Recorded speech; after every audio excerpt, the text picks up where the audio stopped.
చలికి జీవితం చెలికి స్వాగతం అన్నా విన్నా అలగకమ్మా.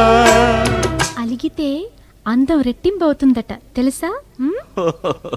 పడుచు సోయగం తడిసి దినం వేడు వెచ్చు తగిలినమ్మా.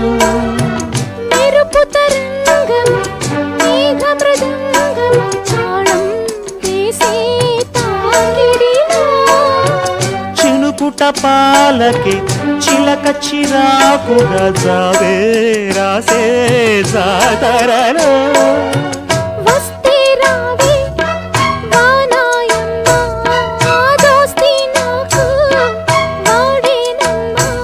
పులికి పడిన మెరుపు వయసు తొలి ఉరుముల పులకరమిది కలిసిన తడిలో చిన్న చిన్న చిన్న